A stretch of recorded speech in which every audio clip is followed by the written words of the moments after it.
clase de Apocalipsis. Hoy vamos a entrar a hacer una generalidad sobre las características de la literatura apocalíptica. Vamos a introducirnos en el tema desde el texto de Hebreos, capítulo 1, versículo 3. A recordar un texto importante. Hebreos, ¿quién lo puede leer? Hebreos 1, 3.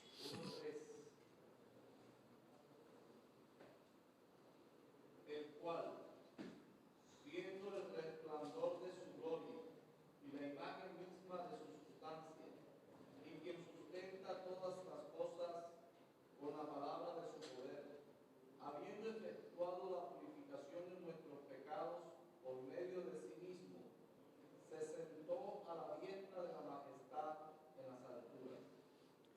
Para tener en cuenta del texto.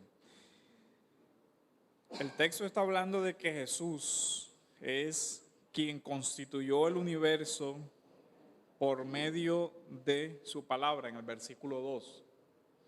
Este texto habla de que Cristo sostiene todas las cosas por la palabra de su poder.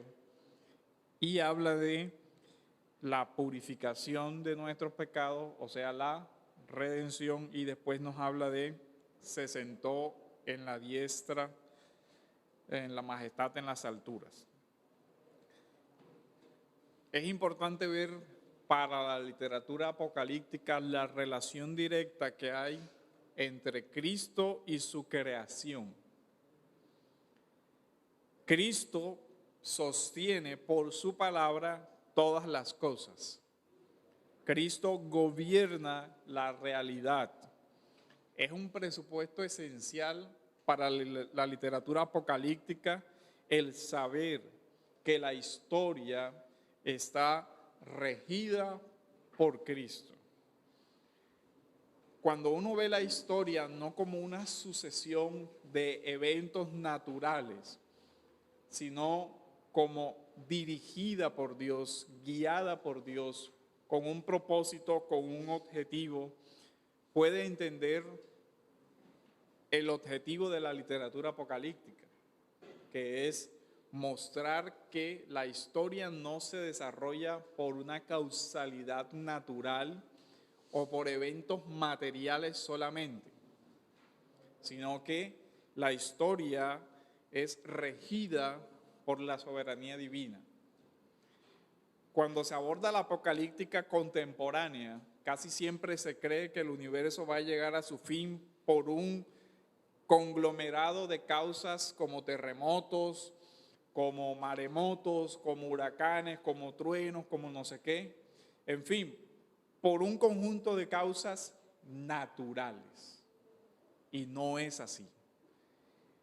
La historia de la humanidad no va a llegar al final por el cambio climático, no va a llegar al final por maremotos ni por terremotos, sino por la intervención sobrenatural en la historia de Jesucristo. La historia de la humanidad llegará a su fin no cuando la naturaleza lo quiera, sino cuando Cristo lo ha determinado de antemano que suceda. Ni un día antes, ni un día después. ¿Por qué? Porque Él es el gobernador y sustentador de todas las cosas. Y Él ha determinado de antemano cuándo va a acontecer el juicio sobre la humanidad. Ese es un punto importantísimo. No son las causas naturales las que rigen la historia del hombre. Es Jesús quien sostiene todas las cosas por su palabra. Él es quien ha determinado cuál será el día que la humanidad o que irrumpa en la historia del reino de Dios. El reino de Dios no va a llegar por causas naturales tampoco. El reino de Dios va a llegar por la segunda venida de Jesucristo. Ahora, que haya un conjunto de señales, como lo describe la Biblia, sobre los últimos días es un asunto completamente diferente a creer que el universo como lo conocemos hoy va a terminar por alguna causa dentro de la historia. La creación como la conocemos hoy va a ser cambiada, como dice Apocalipsis, con los cielos nuevos y tierra nueva, cuando el Señor vuelva. No por causas intraterrenales, sino por la intervención sobrenatural de Dios. Entonces, eso cambia la visión de la literatura apocalíptica. No estamos hablando aquí de causas naturales, sino de una causa sobrenatural. Y es la segunda venida. El texto de Hebreos que acabamos de leer también nos da un punto de referencia importante aquí. 1:1 dice que Dios, habiendo hablado en otro tiempo a los padres por los profetas, en estos postreros tiempos nos habló por medio de su Hijo. La pregunta es, ¿cuándo comenzaron los postreros tiempos de los que habla la Biblia? En el tiempo en que Cristo hace presencia a la tierra. Es en el tiempo de la primera venida. La primera venida hace culminar todo lo que tiene que ver con el primer pacto.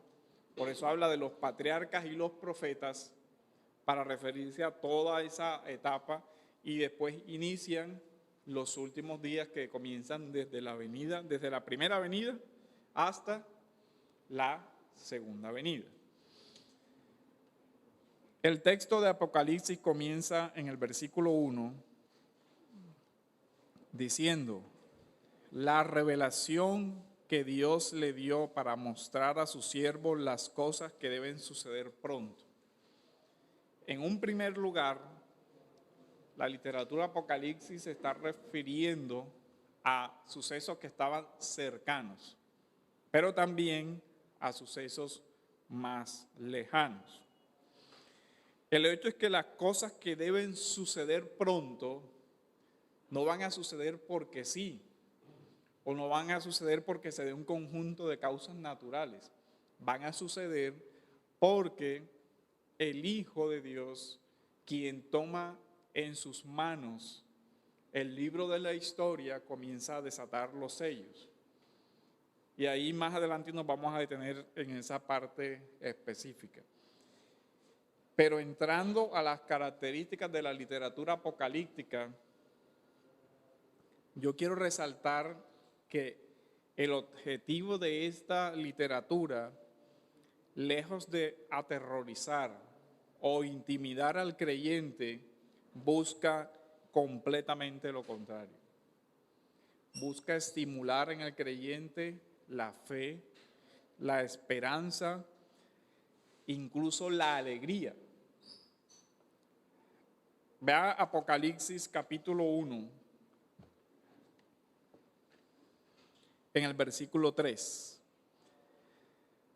Bienaventurado el que lee y los que oyen la palabra de la profecía.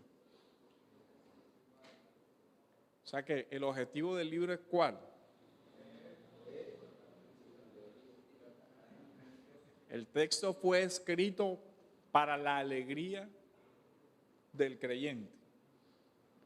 Eso quiere decir que cuando un creyente lee un libro como Apocalipsis, su felicidad, su crecimiento, su fe van a ser estimulados. No se trata de un libro para intimidar, se trata de un libro que la iglesia debe leer con alegría, porque ahí está descrito el final de la historia como Dios lo ha determinado. Y Apocalipsis comienza con un llamado a la alegría y termina con un llamado a la alegría. Ve Apocalipsis 22, versículo 7. He aquí, yo vengo pronto. Bienaventurado el que guarda las palabras de la profecía de este libro. ¿Cómo comenzó en 1:3? ¿El qué? El que lee y oye y guarda. ¿Y aquí cómo termina? Bienaventurado el que guarda las palabras que ha oído. Eso en la literatura semítica se conoce como una cláusula de inclusión. Los semitas tenían la costumbre de abrir un texto con una frase y cerrarla con la misma. Esa era una técnica de escritura. Por lo menos usted ve el Salmo 8, dice el Salmo 8, por lo menos el primer texto, y lee el final y hay una inclusión. Hay una técnica de inclusión. Comienza con un versículo y termina con el mismo tema. Aquí Apocalipsis hace eso en un texto mucho más grande. Pero eso también nos da los extremos, nos indican el propósito de lo que está incluido ahí. Entonces el propósito del texto no es aterrorizar a la iglesia, sino al contrario, darle felicidad a la iglesia en medio de lo que va a suceder ahí.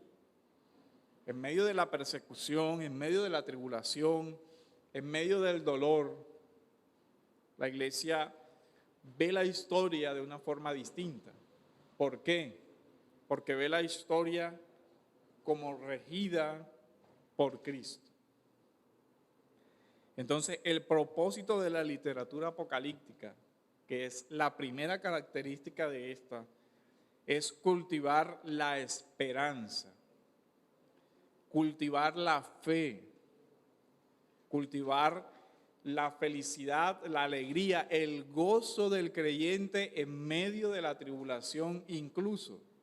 El llamado es a que el creyente, a pesar de ser perseguido, a pesar de ser encarcelado, a pesar de ser muerto, conserve la esperanza gloriosa en que Cristo es el soberano sobre la historia y que al final el Señor hará justicia. Entonces, el eje de la esperanza está alrededor de todo el texto. Es completamente contrario al espíritu de la literatura apocalíptica que se predique el libro o se enseña el libro para amenazar a alguien. Este libro, y note algo, el libro de Apocalipsis, ¿a quiénes tiene por destinatarios? ¿Al mundo o a la iglesia? La iglesia. Y cuando uno oye la mayoría de los sermones sobre Apocalipsis, generalmente se utiliza para amenazar al mundo con lo que vendrá. Y de hecho para amenazar aún hasta el mismo creyente. Sí, para intimidar con las plagas y todo lo demás. Una secta dice, te vas para el Armagedón, pero también acá también dice, si no guarda, ya hablando de obras, te vas a ir para el infierno. Entonces, realmente el objetivo del Apocalipsis es consolar a un pueblo que ya está sufriendo una persecución por causa de su fe. Lo anima desde la esperanza en Cristo. Les está diciendo, vas a padecer, vas a esto y lo otro, pero el Señor te traerá consuelo. De hecho, el autor se identifica dentro de los que sufren, porque Juan se presenta como compañero en vuestras tribulaciones. Él se identifica como perseguido también por causa de la fe. Entonces eso nos da un marco de referencia de la situación que estaba viviendo la iglesia en ese momento y el objetivo del libro.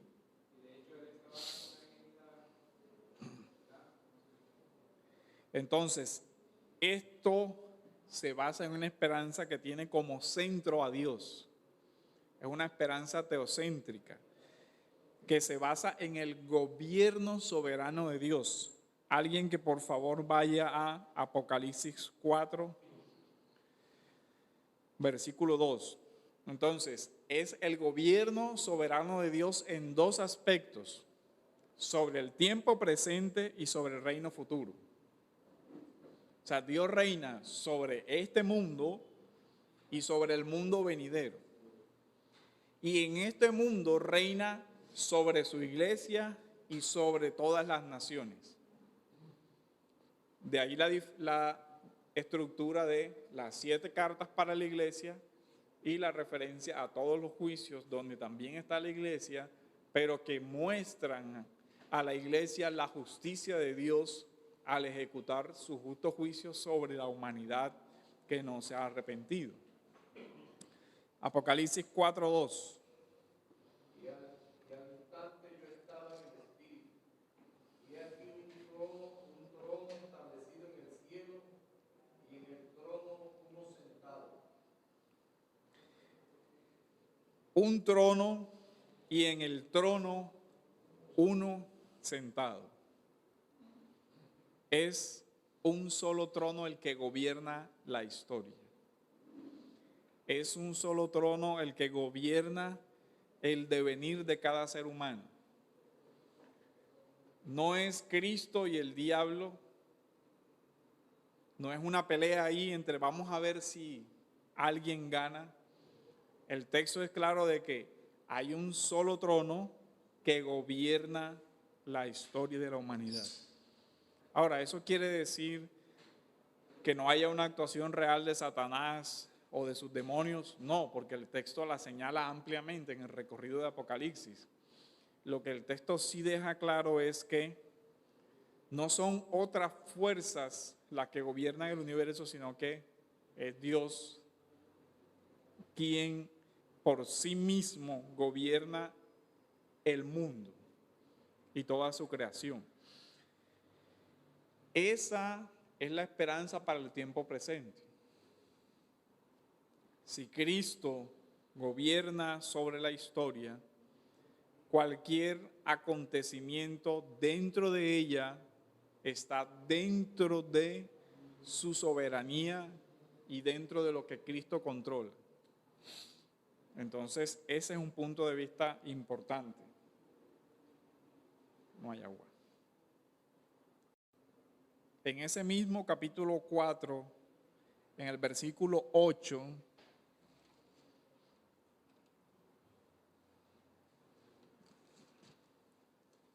si usted lee el capítulo 4, todo él habla del trono, el trono, el trono, el trono. Creo que aparece como 7 o 8 veces la expresión el trono de Dios.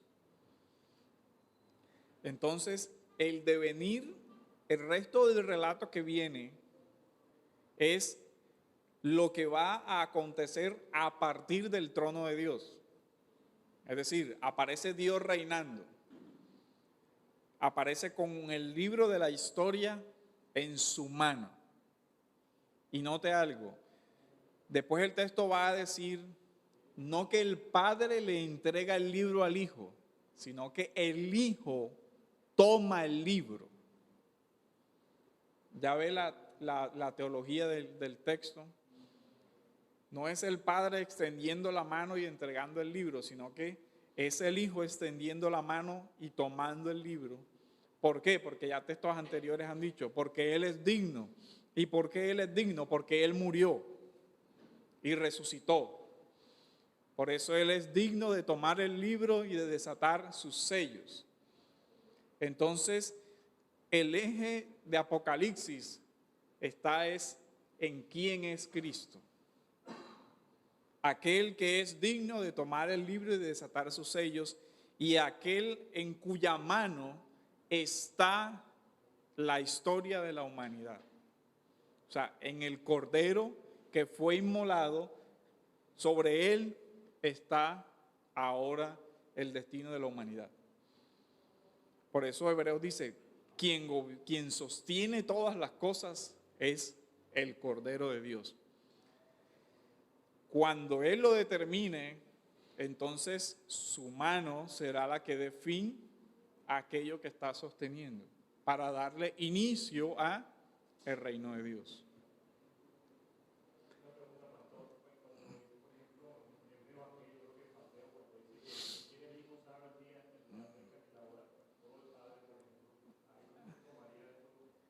Lo que pasa es que esos textos están hablando de la sujeción temporal de Cristo al Padre. Pero también, incluso estando aquí, él habla en el Evangelio de Juan de que volveré al Padre y tomaré la gloria que era mía desde antes de la fundación del mundo. Y se leen desde Filipenses, donde dice que el Señor se humilló, pero la humillación de Cristo no implica que haya dejado de lado su divinidad, dejó de lado su gloria, porque de acuerdo al principio de la inmutabilidad de Dios, Dios no puede dejar de ser Dios. Entonces, Jesús asume la naturaleza humana sin que eso implique la pérdida de su naturaleza divina. Pero sí, también la completa humanidad, lo que implica que hay una sujeción voluntaria al Padre hasta el tiempo en que Él vuelva con cuerpo y todo, encarnado y todo, a asumir la gloria que era con Él antes de que se encarnara. Entonces, ya el Señor resucitado asume ya el rol de majestad al lado de su Padre y comienza de nuevo a desarrollar todo el aspecto de la historia de la humanidad. Entonces, miren que el texto de Apocalipsis comienza desde una cristología muy fuerte. Quien no comprende la cristología de Apocalipsis no va a entender el libro de Apocalipsis. Si usted tiene una posición errada sobre quién es Cristo, no va a entender este libro, porque se trata de varios aspectos, de que es Cristo revelando, pero también de que es Cristo el revelado. Son las dos cosas. Cristo revela la historia, pero al revelar la historia lo que está revelando es lo que Él está haciendo en la historia. No lo que está pasando por allá lejos de Cristo, sino lo que Él está haciendo, porque quien tiene el libro en la mano es Él. No es algo que esté sucediendo por otras causas y de la que Cristo solamente está enterado. Ah, no, sí, yo sé que va a pasar esto. Sino que Él es la causa de lo que está pasando. Y cuando la iglesia entiende eso, dice, bueno, pero entonces eso quiere decir que incluso esta persecución temporal está en la mano de Cristo. Incluso todas las dificultades que afrontamos están en manos de Cristo. Y que todos aquellos que hoy nos persiguen algún día estarán frente al tribunal de Cristo y serán juzgados. Y por eso aparecen muchos pasajes donde dice que los santos claman: ¿hasta cuándo, Señor? ¿Hará justicia? Él dice, hasta un poco de tiempo, porque ese tiempo está en las manos de Cristo también. Dice, no es cuando ustedes lo pidan, es cuando yo lo he determinado. Sucederá cuando yo estime que debe suceder. Entonces, el libro es profundamente cristológico. Parte del centro de que Dios es el regente del universo y no hay nadie que le pueda hacer oposición. Entonces, ahora, la historia, el Apocalipsis sí da testimonio de que en la historia actúan Satanás, actúan sus ángeles, actúan las bestias, pero el punto que quiero resaltar es, no está la historia regida ni por Satanás, ni por sus ángeles, ni por nada de eso. Sobre el poder que tiene Satanás está el poder de Dios. No se trata de un dualismo donde hay una lucha entre iguales. Sí, no hay aquí una igualdad de poderes. Está Dios reinando y hay una, ¿cómo es el término? Insurrección, una rebelión, un levantamiento o lo que sea. Pero no son dos iguales en poder. Es el Dios soberano frente a la rebelión de Satanás y sus ángeles y hombres caídos.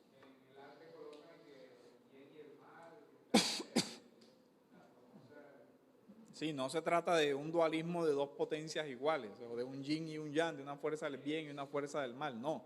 Se trata del gobierno de Dios que tiene ya su reino instaurado, pero que su reino no ha sido consumado en su totalidad. Y de esa consumación final es de la que está hablando Apocalipsis. El reino es la desaparición de todo como hoy lo conocemos y la instauración de una nueva creación. Apocalipsis 20 va a describirlo con dos simbologías principales. El de la Nueva Jerusalén y el Jardín del Edén. Porque curiosamente, usted lee la descripción de la ciudad de Jerusalén, pero lo que encuentra dentro de la ciudad son los ríos que estaban en Apocalipsis y el árbol de la vida, pero ya no el árbol del conocimiento del bien y el mal. Entonces, hay una vuelta a Génesis, hay una nueva creación, o podríamos hablar de una recreación de la creación, como fue el diseño del principio. Sí, nada de lo que conocemos hoy va a quedar. Nada, absolutamente nada. Va a ser instaurado el reino de Dios. ¿Por qué? Porque esta creación está sujeta al pecado. Y el pecado va a ser destruido tanto en el ser humano como en esta creación. ¿Se acuerdan Romanos cuando dice la creación gime a una, esperando que cuando se dé la liberación gloriosa de los hijos de Dios, la creación también va a ser redimida junto con ellos? O sea que no va a quedar la creación como la conocemos. ¿Cómo será? Eso sí nos lo dice la Biblia.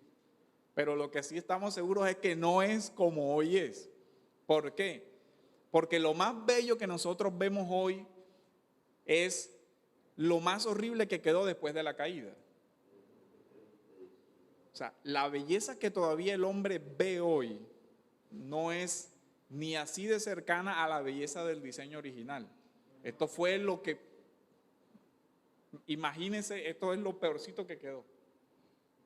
Y todavía esto manifiesta belleza, orden, diseño, majestad. ¿Cómo sería el diseño original? No se alcanza uno a imaginar, comparando las bellezas que tiene la creación presente, ¿cómo sería el mundo sin la caída? ¿Cómo sería el hombre sin la caída? No alcanzamos a imaginarnos ni siquiera eso. Si esta es una degradación bien extrema, ¿cómo sería volver las cosas a su diseño original? Entonces, no va a quedar la creación como hoy la conocemos. Pero lo que no sabemos con certeza es cómo va a quedar, porque ni siquiera lo que se describe es una simbología, porque obviamente no son calles de oro ni cosas así, sino algo realmente en gloria semejante a eso. Porque acuérdense que Apocalipsis dice, semejante a, tal cosa semejante a esto, tal cosa semejante a. ¿Por qué? Porque no hay nada igual. Nuestro cuerpo va a ser semejante al que tenemos hoy, pero no va a ser igual. ¿Por qué? Porque este cuerpo es portador del pecado. ¿Cómo será un cuerpo completamente libre del pecado? No lo sabemos, pero es una esperanza gloriosa.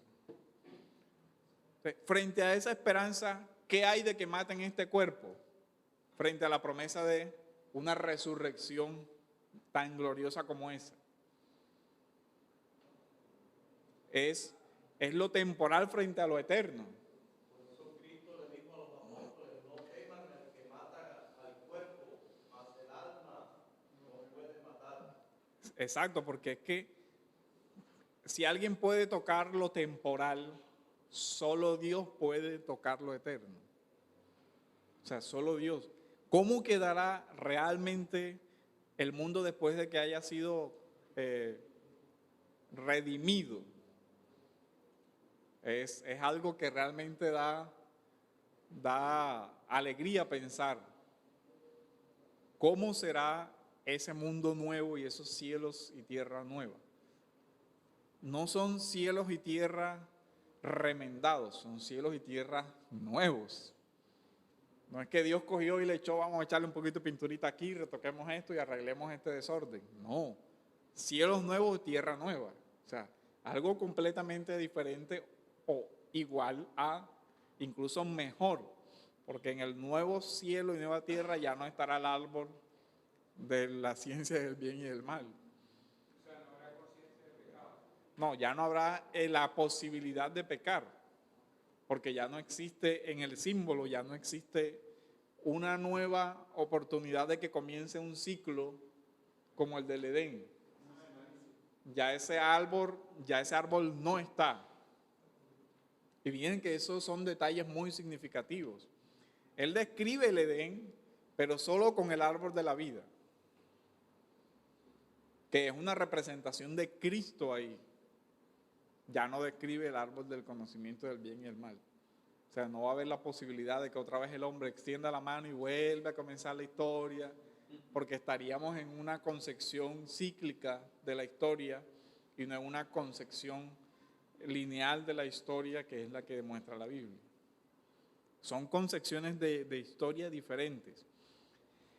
Esta historia llegará a su final para instaurar no un nuevo tiempo, sino la eternidad. Esa es una diferencia muy sustancial.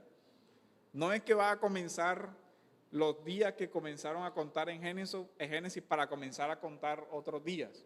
O sea, ya no va a haber, bueno, un 2000 después de Cristo y ahora un 2000 y más después de la segunda venida de Cristo. Ya no habrá más eso, porque ahora se introduce la eternidad, el reino de los cielos, que no sabemos realmente explicar porque la Biblia realmente es inexpresable cómo será ese reino de los cielos.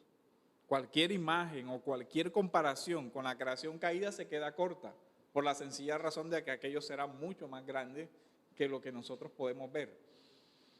Si hoy nosotros tenemos como precioso un diamante o el cristal o cualquier otra cosa, la nueva creación será mucho más esplendorosa que cualquier otra cosa, que cualquier material como nosotros lo conocemos hoy. Entonces, hay un solo trono que rige la historia. Cristo es el soberano de esa historia. Esa historia está marcada por la esperanza en la segunda venida o por el que ha de venir.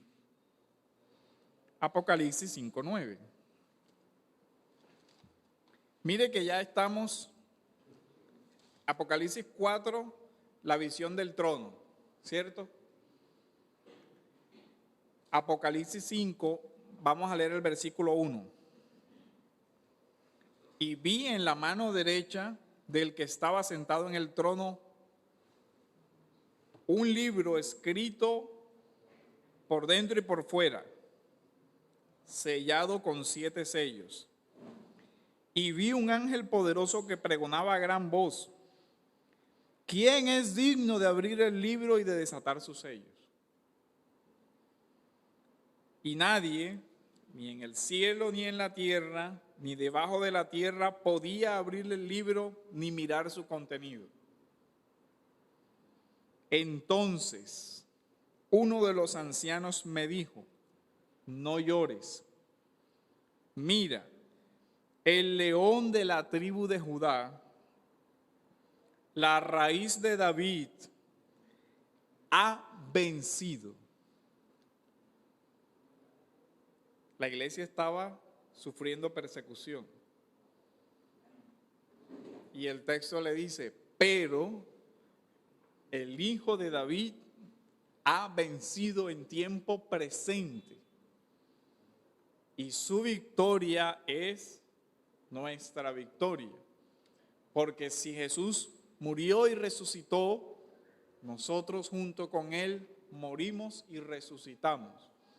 De tal forma que la victoria de Cristo es también nuestra. De tal forma que perseguir a la iglesia es igual a perseguir a Cristo. Cuando el Señor se le aparece a Pablo, le dice: Pablo, Pablo, ¿por qué me persigues? Él no dice por qué persigues a los míos, dice por qué me persigues a mí. Entonces, si el Señor ha vencido, nosotros hemos vencido con Él. Por eso le dice que somos más que vencedores también. Claro, en aquel que nos amó, o sea, es su victoria es nuestra victoria.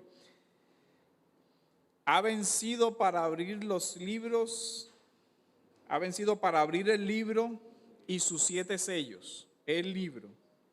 Miré y vi entre el trono los 4 seres vivientes y los ancianos a un cordero de pie. Ese es sinónimo de la resurrección. El cordero es sinónimo de la muerte. El cordero era degollado. Pero el cordero de pie es sinónimo de resurrección. Entonces, lo que le hace digno es la muerte y la resurrección.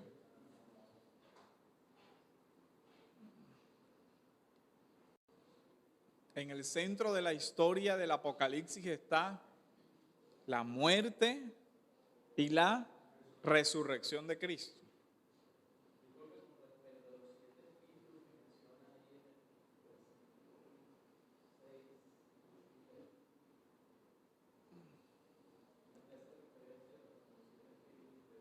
Pienso que es una forma simbólica de designar el Espíritu Santo también. Porque el Apocalipsis usa muchos de las simbologías. Cuando en la próxima clase, creo, es la que vamos a abordar algunos aspectos de los símbolos. La parte de los números, la parte de los colores, la parte de las imágenes. No todas, pero sí, por lo menos los rasgos principales. En el libro, en el comentario de Kistemaker que les envié, hay una sección completa donde él habla de la simbología de números, colores, imágenes y todo eso, y explica las estrellas. Esa es una parte que es muy importante que lean para que se ubiquen en la parte de los simbolismos. Pastor, verso 1, y vi en la mano derecha del que estaba sentado en el trono. ¿Quién está sentado en el trono? El Padre es quien está sentado en el trono, que aparece, es la continuidad del del capítulo 4. Mi pregunta fue porque yo escuché a un pastor presbiteriano decir que es el Cristo. Pienso que la imagen del trono está hablando de la actuación conjunta del Padre, del Hijo y del Espíritu Santo en el Apocalipsis. Porque incluso en las iglesias también aparece el Espíritu, los 7 espíritus y todo lo demás como una referencia de la obra del Espíritu Santo en la iglesia. Entonces ahí la actuación del Padre, la actuación del Hijo, y fíjense que al Hijo se le atribuye en la parte de la muerte, mientras que del Padre solo se habla como regente, como quien gobierna, como quien ha establecido el decreto, y el Hijo es como quien ejecuta el decreto.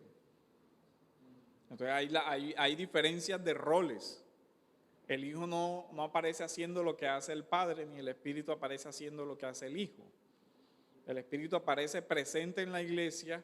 ¿Por qué? Porque el Hijo le ha encomendado esa misión. Entonces hay una diferencia de roles.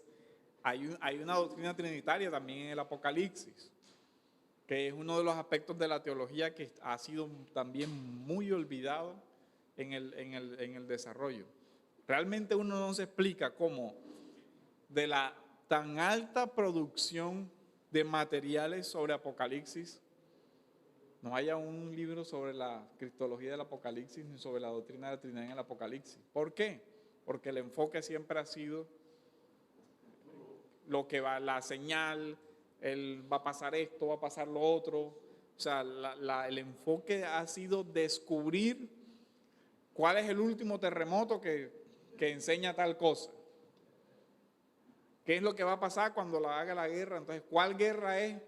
Y todo el enfoque por lo general se ha volcado hacia descubrir algo, y realmente no se ven muchos aspectos de la teología del libro.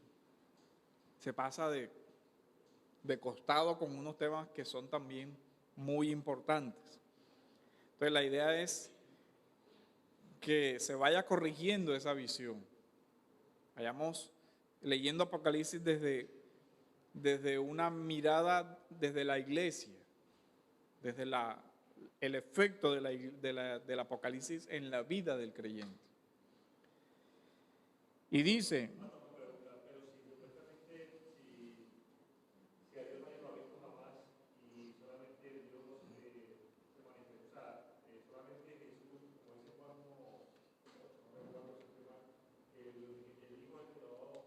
ajá,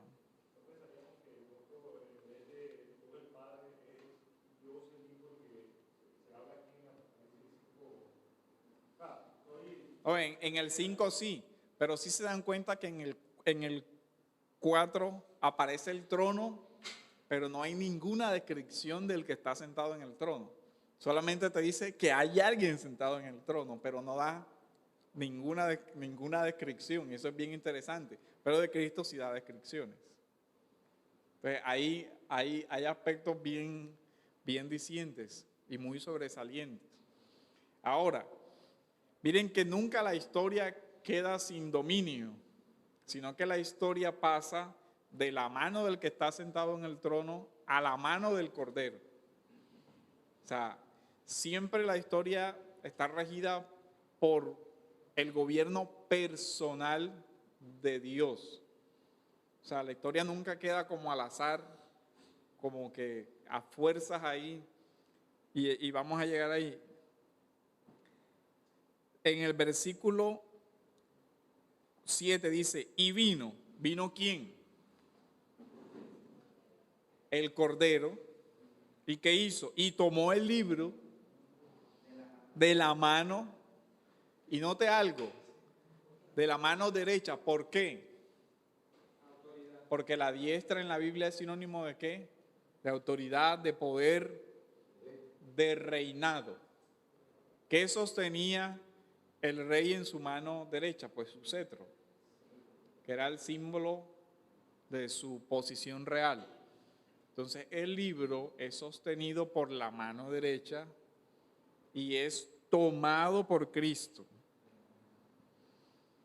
Y tomó, es una acción muy diciente, o sea, está hablando de una autoridad.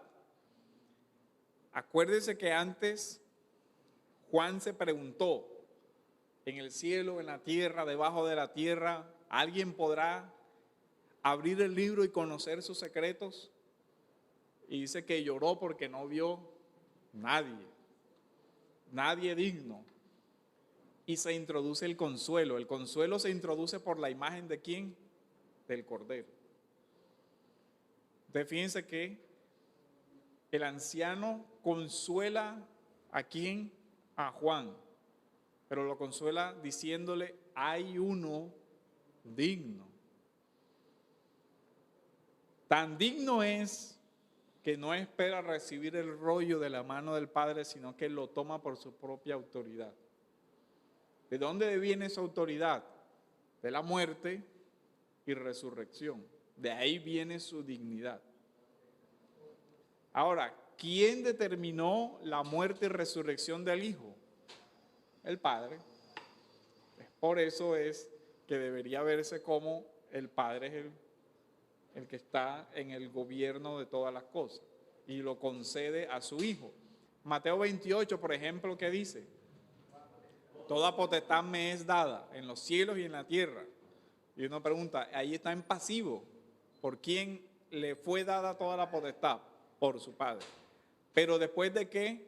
De que Cristo había resucitado, porque ya Mateo estaba hablando en el contexto de la resurrección. Entonces ahí vemos toda esa parte. Cristo ha vencido, 5:5. Cristo es soberano sobre la historia, 5:7. Entonces el libro tiene como fundamento ¿qué? La esperanza gloriosa. Ese es el eje. Ahora, esa esperanza se fundamenta ¿en qué? En que Cristo volverá. Apocalipsis 1:17. ¿Quién lo puede leer? Sí, 1:17 al 19. Sí. Cuando le vi, caí como muerto a sus pies, y él puso su diestra sobre mí, diciéndome, no temas, yo soy el primero y el último, y el que vivo y estuve muerto, mas he aquí que vivo por los siglos de los siglos, amén.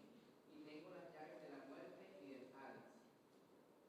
Y tengo las llaves de la muerte y del Hades. Yo soy el que estuve muerto y vivo.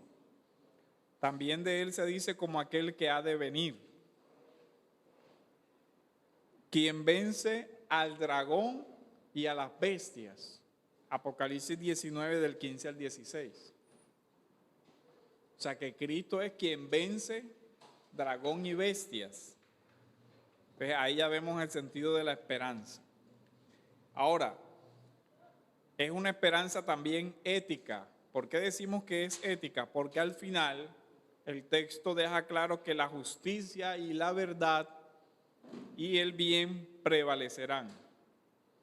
No es un dualismo ético, sino que es una antítesis. La bestia y su falso profeta y todo lo demás representan a Satanás y sus secuaces. Y el texto habla en Apocalipsis 19:2. Vamos solamente a leer 19:2 y otro que lea 19:8 y 9. Apocalipsis 19:2. Dice así, porque sus juicios son verdaderos y justos, pues ha juzgado a la gran ramera que ha corrompido a la tierra con su fornicación y ha vengado la sangre de sus siervos de la mano de ella. 19 del 8 al 9. Y a ella se le ha concedido que se vista de lino fino, limpio y resplandeciente, porque el lino fino es las acciones justas de los santos.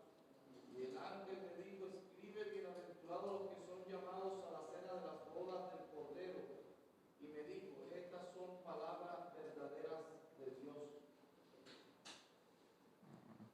Entonces, fíjense la antítesis ahí. Justicia y ¿qué? Y juicio. ¿Juicio para quién? Para la ramera. ¿Por qué? Por su corrupción. ¿Bienaventuranza para quién? Para la novia. Y miren la antítesis. Prostituta, novia. Hay una diferencia. Aquí hay inmundicia y hay una sexualidad corrompida que realmente está representando la idolatría, y aquí hay pureza que realmente está representando la justicia, las acciones justas, la fidelidad, el seguimiento de Cristo. Esas son las dos antítesis. Ahora, ¿quién puede ser la ramera? Cualquier institución que cumpla con esas descripciones ahí. La Reina Valera 1609 dice, no dice acciones, dice justificaciones. Entonces, lo que se tenga también en cuenta. Ya que no está en el libro de William Henry, se dice que la ramera es la seducción cristiana de Satanás. Sí, representa cualquier sistema que reúna esas características de idolatría, de seducción por medio del poder. Ojo, porque ahí hay una seducción que es muy compleja. Es, te ofrezco riqueza o te ofrezco dolor. Entonces hay una sutil mezcla de este lado evitas el sufrimiento y obtienes placer. O de aquel lado hay. Entonces es una sutil amenaza para hazte de mi lado. O sea, hay una sutileza en el asunto. Apocalipsis 22:12 y 22:11. 22:11 y 12. 22:12.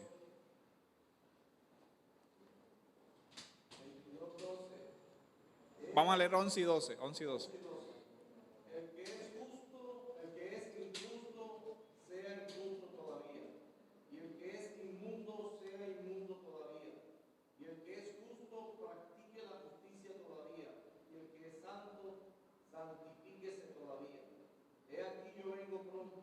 galardón conmigo, para recompensar a cada uno según sea su obra. Eso quiere decir que aunque es un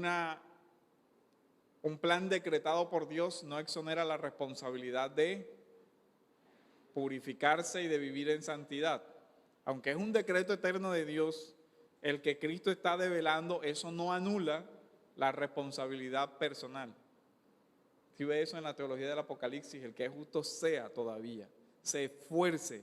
Por eso hay muchos llamados a la perseverancia, a la fe, a seguir, a no dejarse amedrentar en el libro del Apocalipsis. 22:11, 22:15.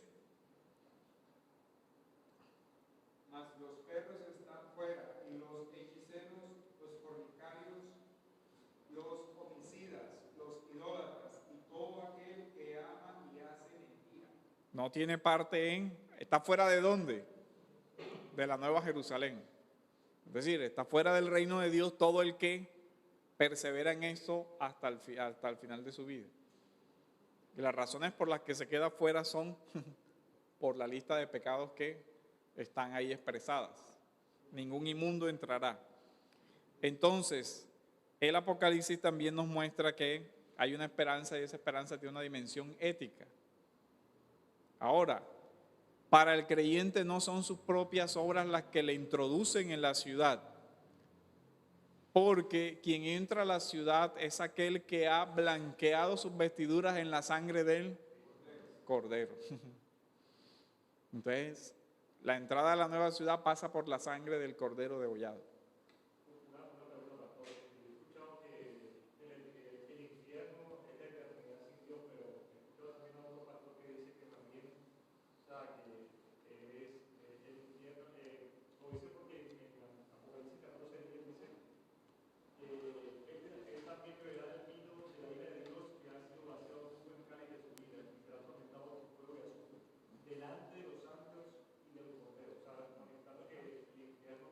Es real, o sea, es un castigo, un juicio real donde las personas serán juzgadas por sus pecados y serán castigadas por ellos.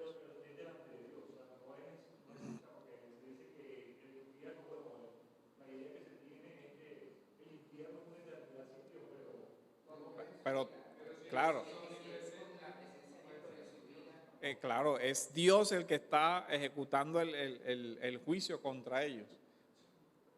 O sea, yo entiendo la idea de que ya la ausencia de Dios es suficiente castigo en la vida de una persona, pero no se trata solo de que Dios le retire su gracia, sino que realmente estará castigándolos por sus pecados. Ya que Dios retire su mano misericordiosa, ya es castigo. Pero no se trata solamente de que Dios retire la mano, sino que ejecutará un juicio. Que es lo que claman los justos, entre otras cosas. Señor, ¿hasta cuándo hará justicia con lo que ellos nos hicieron? Entonces, se trata de eso. Entonces, Apocalipsis o la literatura apocalíptica muestra un deseo de consolar, de fundamentar la esperanza, de entender la historia, entender que la dimensión moral o ética del ser humano tendrá consecuencias eternas, que no se trata de una vida simplemente naturalista, sino que hay una trascendencia, o sea, Dios actúa en la historia y muestra en el capítulo 5 que la historia está decretada por Dios, pero también muestra que ese decreto de Dios no anula la responsabilidad humana. Estos son los rasgos de esa literatura apocalíptica. Ya no nos queda tiempo de pronto de desarrollar otros aspectos. Yo voy a pasar este borrador y se los voy a enviar para que lo puedan leer. Y puedan leer otras citas que no pudimos leer todas las citas obviamente. Pero creo que ahí ya se va develando un panorama sobre el sentido del libro general, de tal forma que cuando vaya a un punto ya se ubica dentro de una totalidad y dice, esto va hacia allá. Que obviamente es el objetivo del curso, porque no podemos detenernos a hacer un comentario de capítulo por capítulo, versículo por versículo, porque obviamente no hay tiempo para hacer eso y créanme que tomaría varios años. Vamos a orar entonces para dar gracias a Dios. Bendito Dios, te damos gracias, Señor, por tu bondad, por tu misericordia. Gracias porque tú eres, Señor, el gobernador del universo y tú has tenido misericordia, Señor, con tu iglesia y la sigues acompañando en el peregrinaje en esta tierra hasta tu regreso, Señor, donde instaurarás tu reino maravilloso, Señor. Te pedimos que nos ayudes a anunciar tu venida, a predicar el evangelio a todas aquellas personas que no te conocen y que tú les concedas arrepentimiento para que entren, Señor, a tu santa ciudad. En el nombre de Jesús te damos gracias. Amén.